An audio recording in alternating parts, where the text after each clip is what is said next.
Another aspect of just to demonstrate the fact that this is a pastoral calling are the one anothering texts of Scripture. Другая сторона вот этой основной мысли, что точка обучения — это пасторское призвание, это вот как раз те тексты, которые говорят о друг о друге. In many ways, counseling is an aspect of that one anothering ministry that we exercise toward one another, toward other brothers. То есть душепопечение — это часть того служения, которое мы несем по отношению друг к другу постоянно. And I will just give you a number of texts that talk about one anothering. Я бы хотел просто назвать вам несколько текстов, которые говорят, используют эту формулировку друг друга и друг о друге. In Romans 12:16, we're called to live in harmony with one another. В Римлянам 12:16 мы призваны жить в гармонии, в согласии друг с другом. Romans 13:8 Римлянам 13:8 says that we are to love one another. Мы должны любить друг друга. Romans 15:7 says we should accept one another just as Christ accepted us. Римлянам 15:7 мы должны принимать друг друга, как Христос принял нас. Romans 15:14 says that we are competent to instruct one another. В Римлянам 15:14 там написано, что мы исполнены всякого познания и можем наставлять друг друга. Galatians 5:13 says we are to serve one another in love. Галатам 5:13 мы должны служить друг другу в любви. Ephesians 4:2 says we should bear with one another. Ефесянам 4:2 мы должны снисходить друг к другу. Ephesians 4:32 says we should be kind and compassionate to one another. Ефесянам 4:32 там написано, что должны прощать друг другу, сострадательно, прощайте друг друга, как и Бог во Христе. Colossians 3:16 says we should teach and admonish one another. Колоссянам 3:16 написано, что мы должны учить и предупреждать друг друга, научать и вразумлять друг друга в том моменте. 1 Thessalonians 5:11 says encourage one another and build each other up. 1 Фессалоникийцам 5:11 Узевайте друг друга и назидайте один другого. Hebrews 10:24 says we should spur one another toward love and good deeds. Евреям 10:24 нужно будем внимательны друг к другу, поощряя к любви и добрым делам. So counseling is just fulfilling these one anothering callings in the context of pastoral ministry. То есть вот и душепопечение это в принципе просто воплощение этой динамики, заботы друг о друге в контексте пасторского служения. Each of us as members of the body are to have this one another ministry to each other. Каждый из нас, как члены тела, должны нести это служение друг к другу. And if it is calling for everyone, then it is surely a calling for a pastor in relationship to his flock. И если это призвание для каждого из нас, то тем более это призвание пастора по отношению к своему стаду. I want to look though for just at the Romans 15:14 passage. Но я бы хотел сейчас поподробнее посмотреть на Римлянам 15:14. And this is a passage from the Apostle Paul. И это апостол Павла. And he says, I myself am convinced, my brothers, that you yourselves are full of goodness, complete in knowledge, and competent to instruct one another. Он пишет, и сам я уверен на вас, братья мои, что и вы полны благости, исполнены всякого познания, и можете наставлять друг друга. Or competent to counsel, or competent to admonish one another. Вы можете предупреждать или вразумлять, или душепопекать друг друга. When I was in seminary 50 years ago, когда я учился в семинаре 50 лет назад, I went to seminary for 3 years. Я учился в семинаре 3 года. And I did not have one counseling course. И у меня не было ни одного предмета по душепопечению. Counseling wasn't on anyone's radar at that То time. есть никто не думал о душепопечении в то время. But about that time, Jay Adams in America had written a book entitled Competent to Counsel. Но примерно в это время в Америке писатель по имени Джей Адамс написал такую книгу,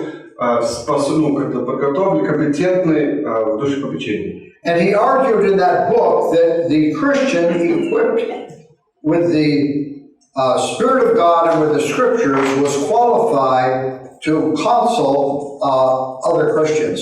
И он внес такую мысль, что христианин, который имеет Духа Божьего, Слово Божье, он компетентен, оснащен душепопекать других. He argued that the Bible had all the categories of thought and understanding to truly minister to human need.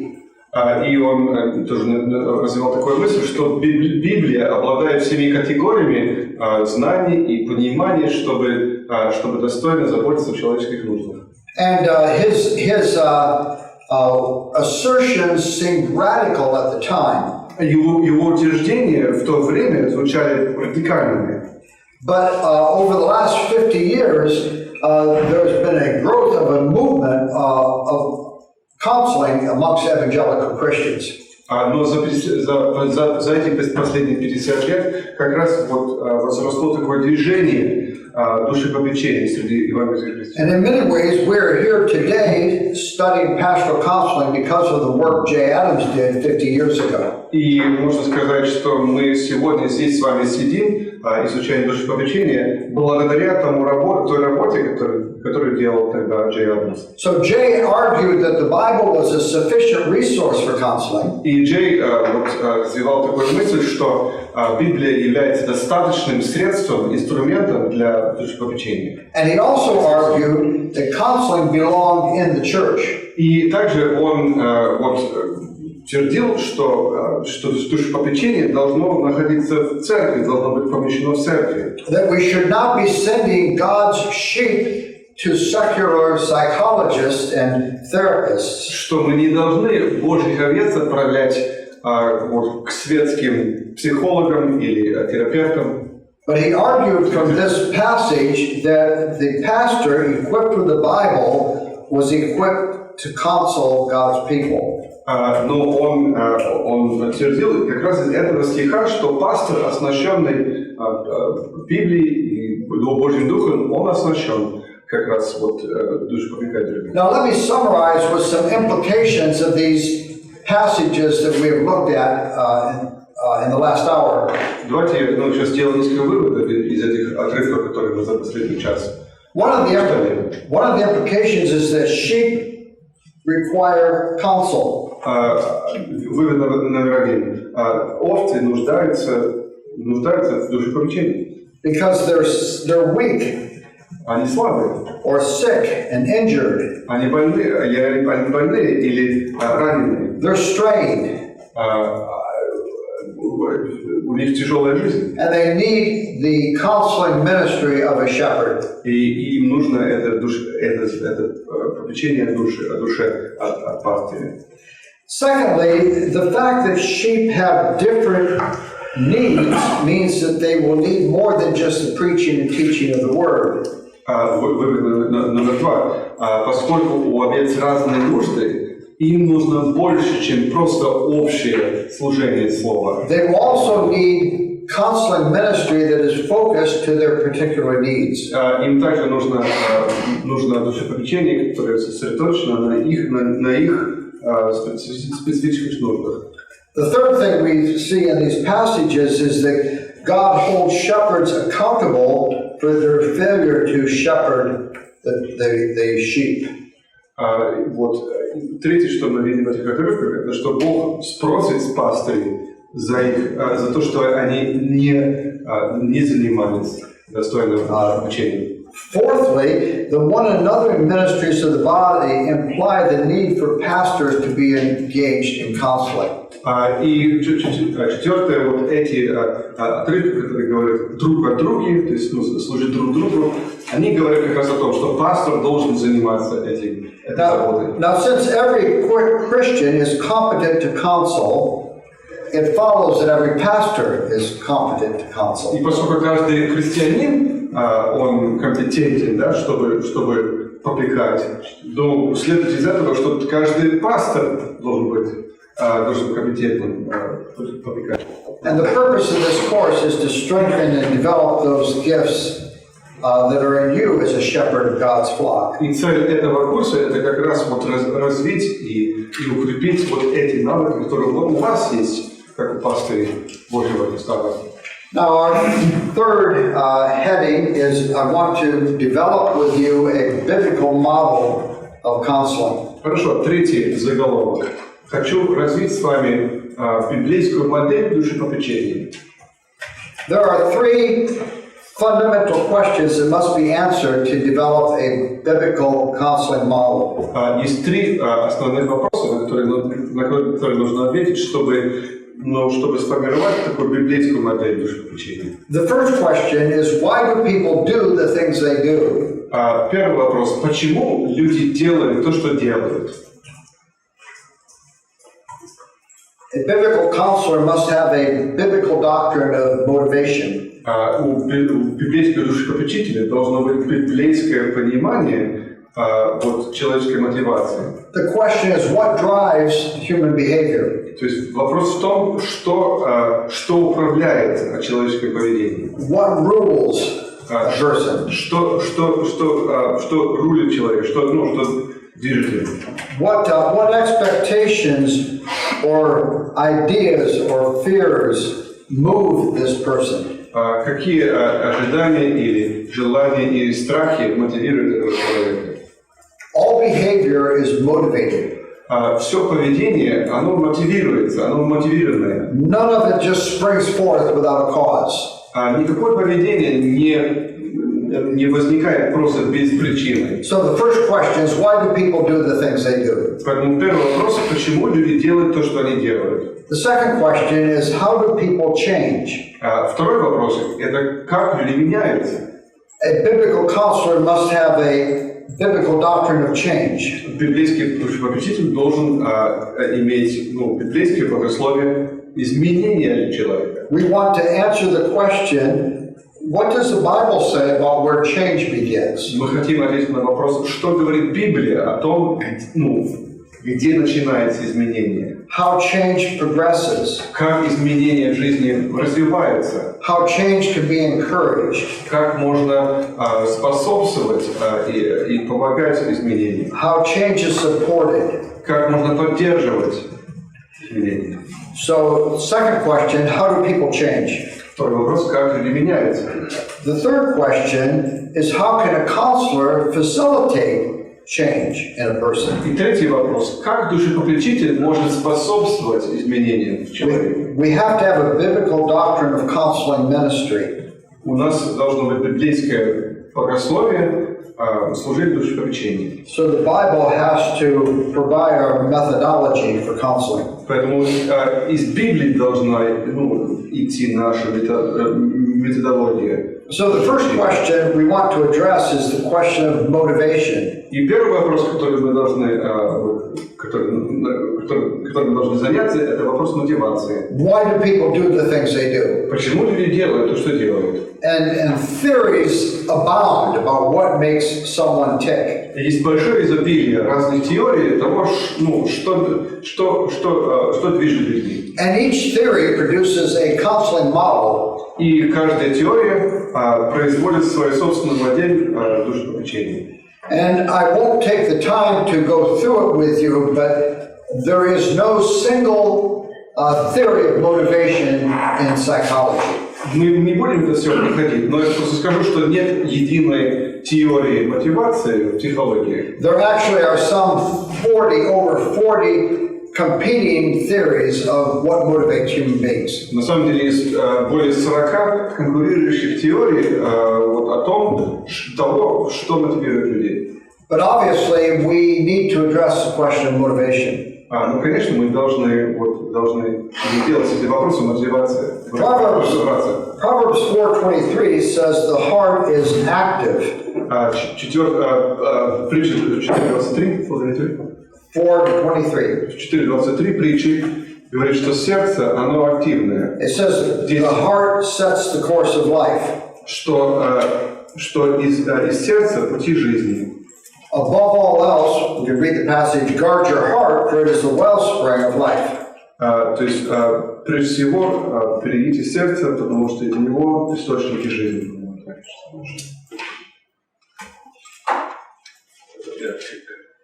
Okay.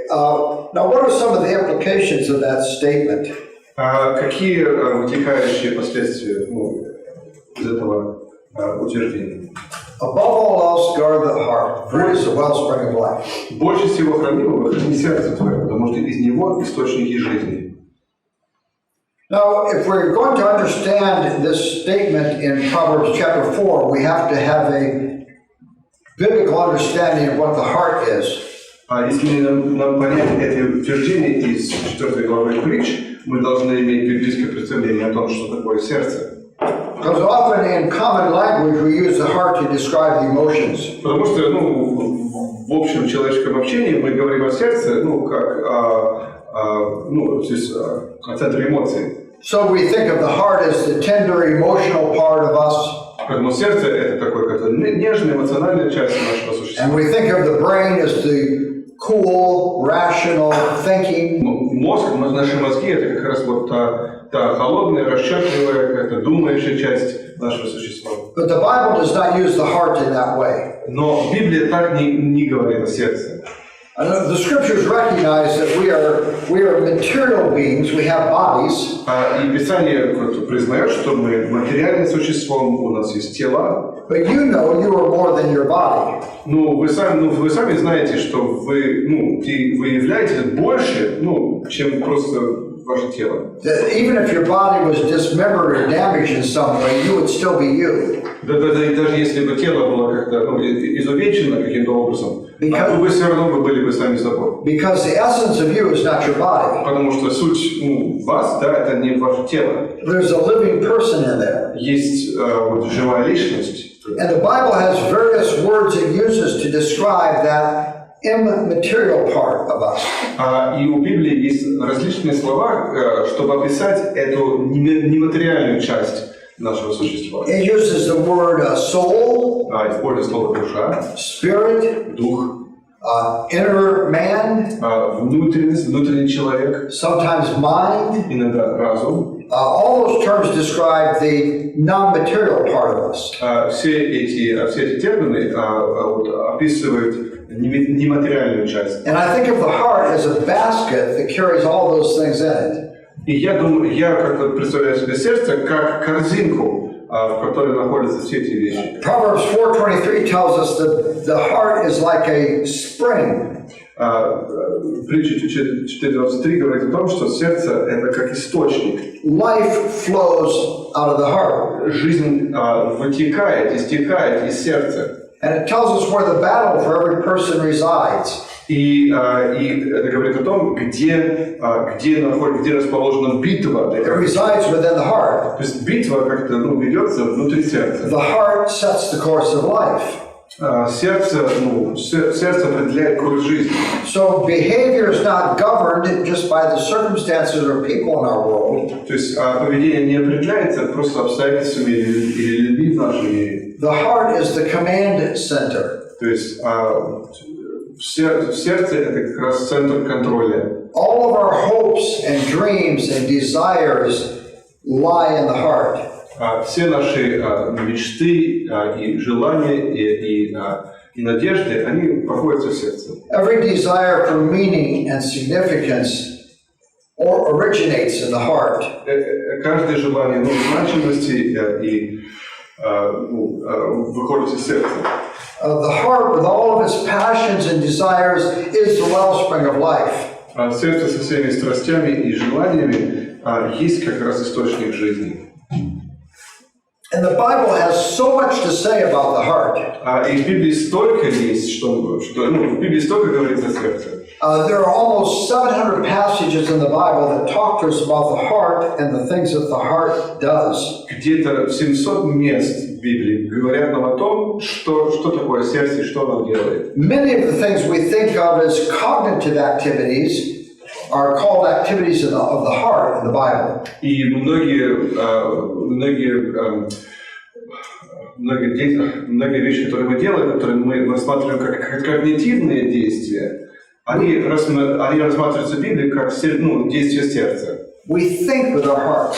Мы думаем сердцем. God flooded the world because the thoughts of men's hearts were only evil. Бог потопил мир, потому что размышления сердца были злыми. We remember with our hearts. Мы помним сердцем. Moses says, "Remember these words of mine, fix them in your hearts." Моисей говорит, запомните слова, эти мои слова, и храни их в своем сердце. We know with our hearts. Мы знаем как раз посредством сердца. Again, Moses speaking to Israel, И Моисей, когда обращался к Израилю, he says, "Know in your heart that as a man disciplines his son, so the Lord disciplines you." знайте в вашем сердце, что как отец дисциплинирует сына, воспитывает сына, так и я воспитываю вас. We discern with our hearts.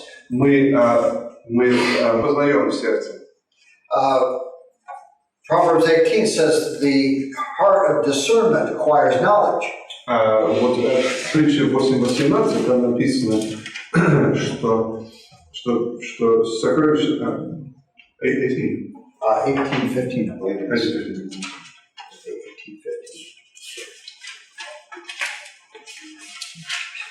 А 18:15 сердце разумного приобретает знание. Did I get that correct? So we store things in our hearts. Мы храним вещи в нашем сердце. David says, "Your word have I hidden in my heart, that I might not sin against you." Вот Давид говорит, я скрыл слово твое в моем сердце, чтобы не грешить против тебя. We meditate with our heart. Мы медитируем, размышляем в своем сердце. Psalm 19, "May the words of my mouth and the meditation of my heart be acceptable in your sight." 18 Псалом, пусть вот размышления сердца. Last verse, I think, Psalm 19.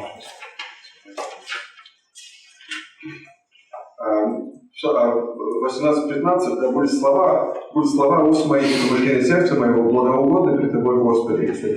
Now, each of those things I've mentioned, we think of as cognitive activities. И все эти действия, все о чем я сейчас говорил, мы это воспринимаем как когнитивные такие действия, разумные.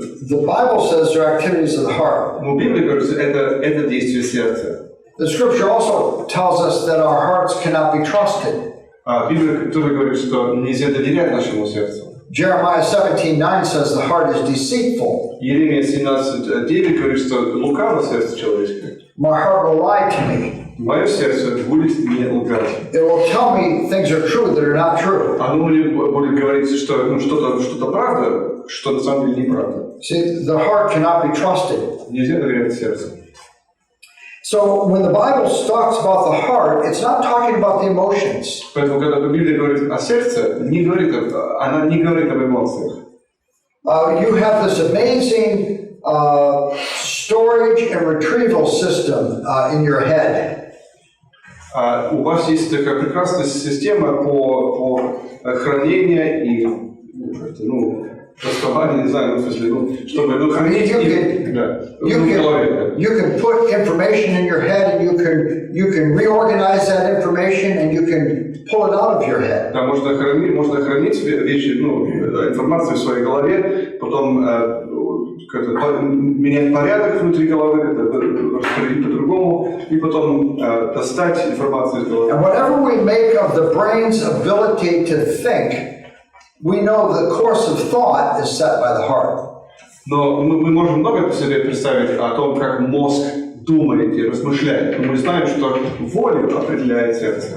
So the heart sets the course of life. И поэтому сердце определяет курс жизни. The heart is always interpreting and interacting with what's going on. Сердце всегда интерпретирует и и анализирует то, что происходит вокруг. It's thinking, Оно думает, pondering, оно размышляет, planning, оно планирует, desiring, желает, responding, откликается на что-то, considering, просматривает, longing. вожделяет. And see, our behavior is the fruit of those longings and desires that reside within the heart. И наше поведение – это как раз плод тех вот, желаний и приоритетов, которые есть в нашей жизни. So it is the response to those things that happen in my life that shapes behavior, not the situations and circumstances. То есть мое поведение формируется вот моим откликом моего сердца на обстоятельства жизни, не сами обстоятельства. So we're answering the question, how is it that the heart sets the course of life? Поэтому отвечаю на вопрос, как сердце определяет твою жизнь. And I want to look at 5 passages with you. Хочу с вами посмотреть, открыть 5 мест из Писания. The first one is from Ezekiel chapter 14. И первое место из книги Иезекииля, 14 глава. I want you to look at that passage for a moment. And we're going to be looking at verses 1 to 7. Мы будем читать стихи с 1 по 7. Again, I won't read the verses, but I will reference the verses as I talk about this passage. Я не зачитаю эти стихи, но я буду ссылаться на... So we're answering the question, how is it that the heart sets the course of life? Мы отвечаем на вопрос, как сердце определяет курс жизни. Because that's the assertion of Proverbs 4:23.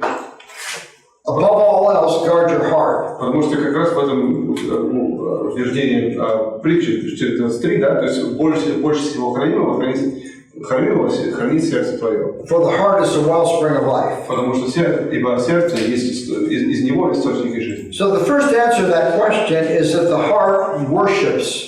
И первый ответ на этот вопрос, потому что сердце поклоняется. And we'll see that here in Ezekiel chapter 14. И мы это увидим здесь в 14 главе Иезекииля. The passage talks about idols of the heart. Это место говорит о идолах сердца.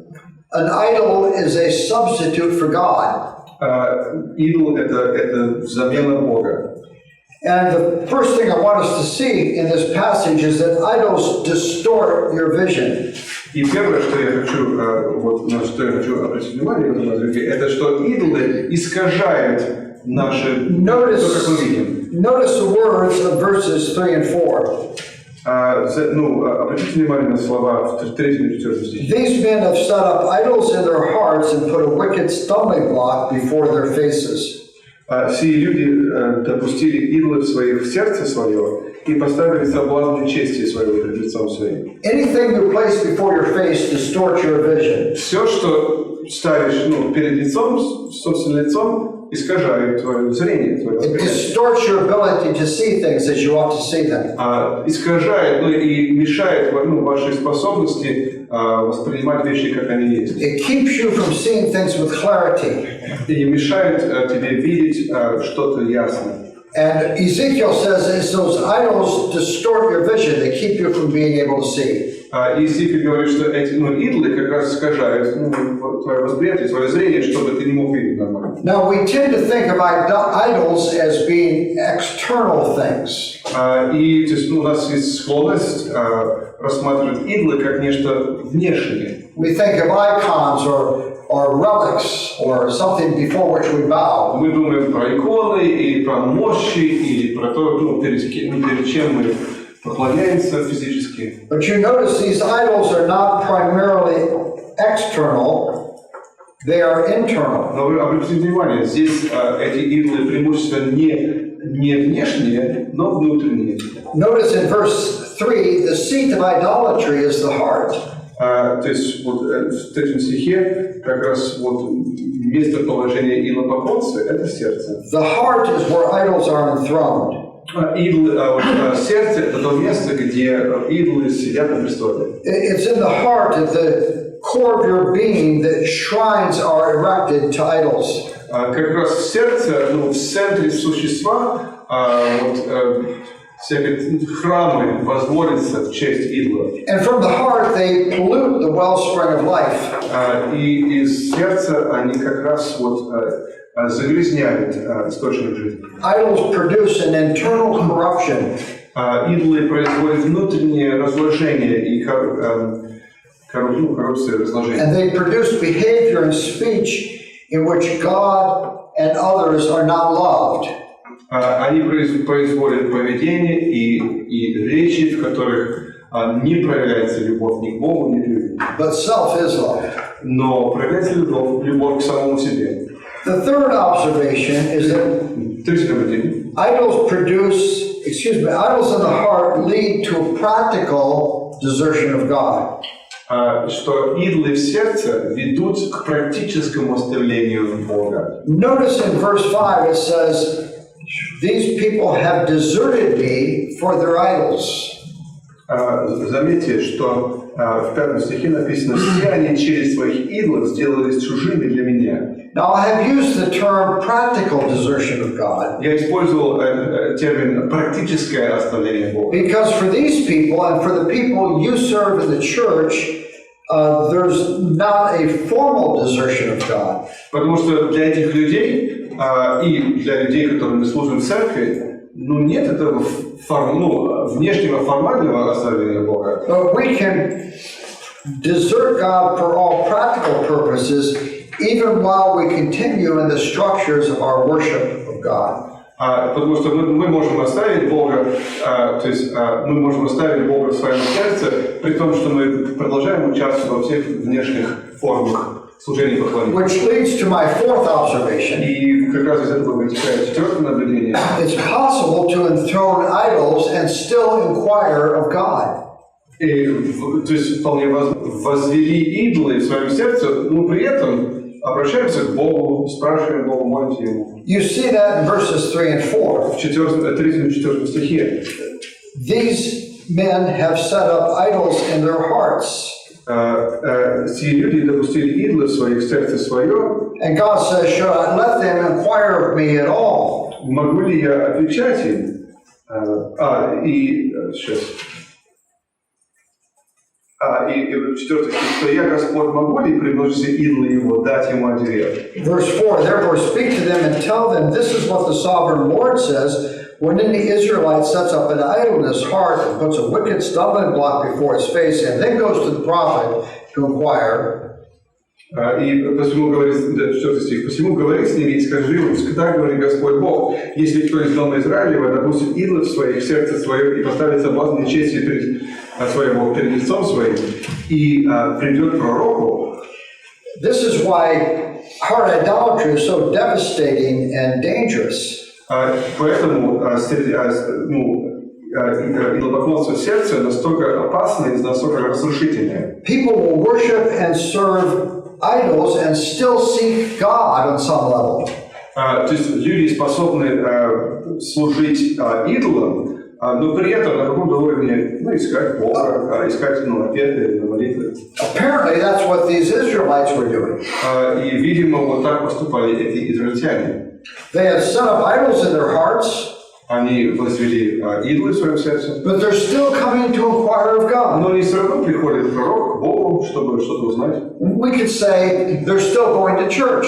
Мы могли бы сказать, они продолжают ходить в церковь. They're still having their quiet time. Они продолжают читать Библию. And see, such idolatry is so dangerous. И поэтому такое идолопоклонство настолько опасно. Because you can be spiritually blind to it. Потому что можно быть духовно слепым по отношению к этому идолопоклонству. Apparently, these people were. Видимо, эти люди были слепыми. They were still inquiring of God, even though they had given their hearts to idols. Они продолжали искать Бога, искать ответы от Бога, при том, что они отдали свое сердце идолам. This kind of idolatry is like having a spiritual hemorrhage. Такого рода идолопоклонство подобно тому, что подобно духовному кровоизлиянию, внутреннее кровоизлияние. Your spiritual vitality is being drained out of you. Духовные силы просто иссякают, вытекают из вас. So you're still going to church. Поэтому продолжайте ходить в церковь. But the impact of Christian faith on your life has been diminished. Но влияние христианской веры на вашу жизнь уменьшилось. Fifth observation from this passage is God will not reveal himself to people who worship idols. Пятое наблюдение, что Бог не откроет себя тем, кто поклоняется идолам. God says in this passage in verse 8, I will set my face against that man. В 8 стихе написано: «Я обращу лицо мое против того человека». When an Israelite, in verse 7, an Israelite separates himself from me and set up idols in his heart and puts a wicked stumbling block before his face and then goes to the prophet, I, the Lord myself, will answer him. Ибо если кто из дома Израилева и из пришельцев, которые живут в Израиле, отложится у меня и допустит идола своих в сердце свое и поставит соблазн чести своего пред лицом своим, и придет к пророку, вопросит меня через него, то я Господь дам ли ему ответ от себя. В английском переводе вот последняя часть 7 стиха это утверждение, не вопрос. То есть я Господь дам ему ответ. See, God sets his face against idolatry. Бог ставит свое лицо, лицо обращает против идолопоклонства. He says, I will answer him in keeping with his idolatry. И он говорит, я отвечу ему вот по его идолопоклонству. God says, when someone enthrones idols, the only thing I will talk to them about is their idolatry. Когда человек возводит идолов своих на престол в своем сердце, то Бог говорит, единственное, о чем я с ним буду говорить, это его идолопоклонство. And he calls his people to repent. И он призывает свой народ покаяться. The sixth observation from this passage is that God's purpose is to restore idolaters. Шестое наблюдение из этого отрывка, что Божий замысел, Божий план – это восстановить идолопоклонство. God brings these things to his people because his purpose is their restoration. Бог говорит об этих вещах со своим народом, потому что его цель именно в их восстановлении. Now let me just review that for you. Давайте я сейчас это повторю. Because I'm so sorry that you don't have notes, a complete set of notes that you can work from. So let me give you these headings again. Я повторю, я прошу прощения, что у вас нет напечатанного конспекта, поэтому я просто повторю. Number one, idols distort your vision. Первое, идолы искажают зрение, видение.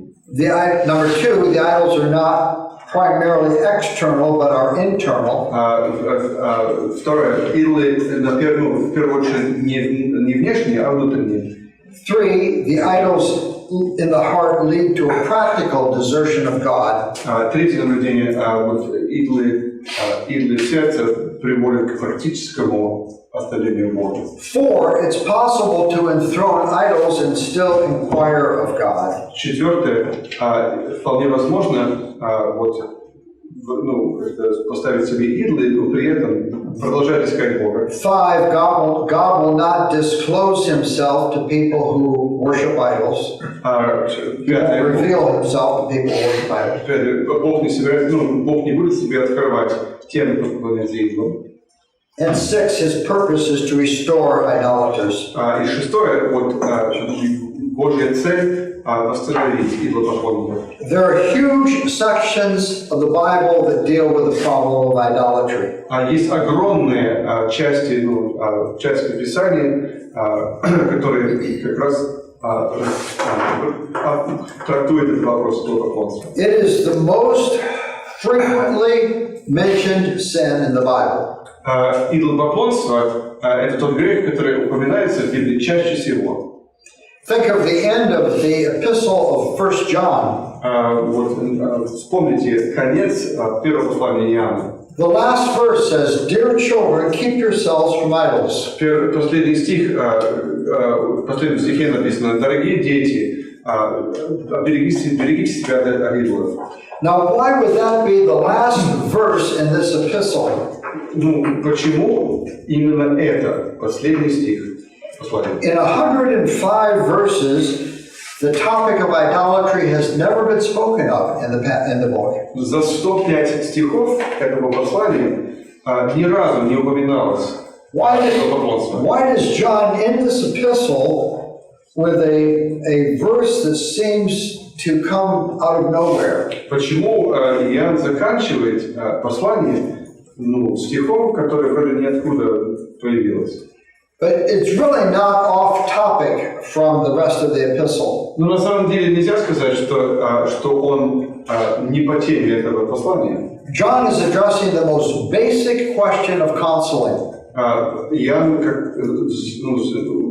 занимается самым основным вопросом душепопечения. Does something other than Christ have control of your affections?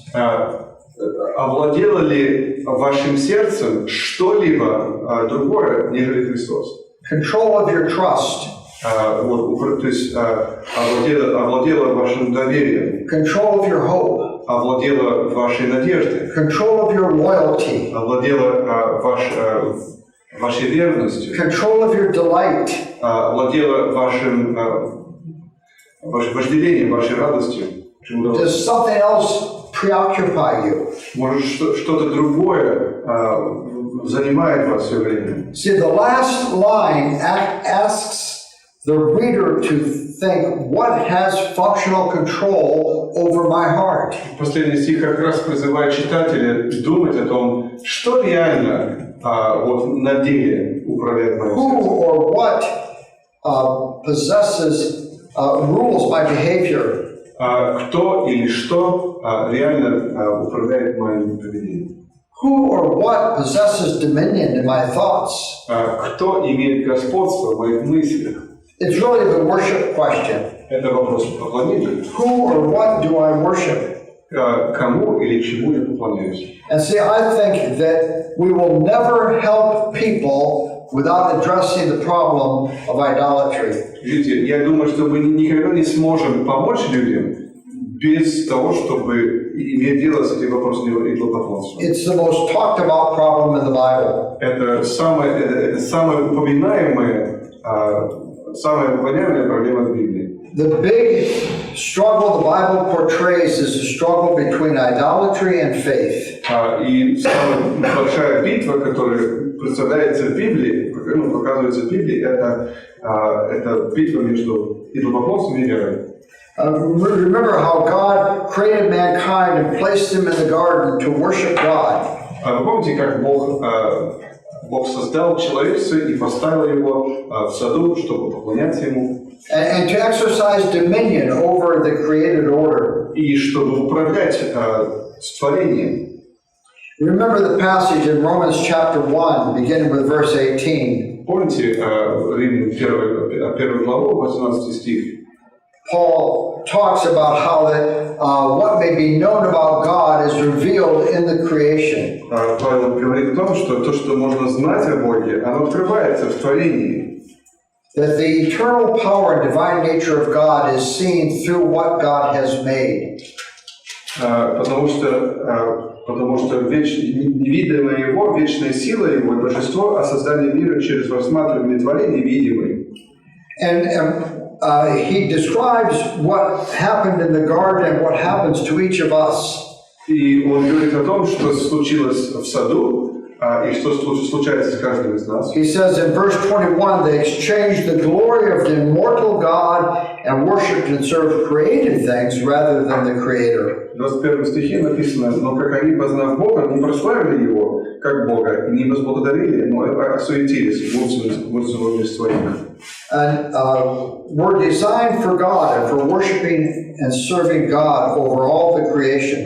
То есть мы задуманы как раз для Бога и для того, чтобы управлять творением для Бога. If you think about it, the Ten Commandments begin and end with the issue of idolatry. И даже десятисловие, 10 заповедей, они начинаются и заканчиваются вопросом идолопоклонства. Commandments 1 and 2 are about love for God and fidelity to God. Первые две заповеди, они как раз о любви к Богу и о верности Богу. And commandment number 10 is against coveting. И десятая заповедь, это как раз против вожделения. And it's against idolatrous attitudes of heart. И как раз против идолопоклоннических помышлений сердца. And what the commandments recognize is that we will either worship God or will bow before idols. И заповеди как раз вот, в заповедях отражается такое понимание, что мы либо будем поклоняться Богу, либо будем поклоняться идолам. Martin Luther recognized that we never break any commandment without first breaking the commandments against idolatry. И Мартин Лютер нам напоминает, что мы никакой заповеди не нарушаем, не нарушив сначала те заповеди, которые против идолопоклонства. So if we don't trust God and we seek for happiness in something in the creation, we become idolaters. Потому что если мы не доверяем Богу, а вот ищем удовлетворение в чем-то из творения, то мы уже стали идолопоклонниками. And whatever we worship, we will serve. И то, чему мы поклоняемся, тому и служить будем. So it's no surprise that idolatry is the most talked about problem in the Bible. Поэтому неудивительно, что идолопоклонство как раз самая упоминаемая проблема в Библии. An idol is anything that rules the heart. Идол – это что-либо, что управляет сердцем. And functional gods often rule the hearts of people who are Christians. И такие фактические боги часто управляют сердцами христиан. For example, the man whose work success is more important than family life or the church or any other calling. Например, вот мужчина, чей успех на работе больше для него значит, чем жизнь его семьи и церковь. Or the guy who's hungry for theological knowledge and must win every argument. Или человек, который жаждет богословских знаний, и он просто чувствует себя обязанным победить в любом богословском споре. Or the woman whose house must be perfect. Или женщина, у которой в доме должен быть полный порядок. Or the young woman who dresses in a way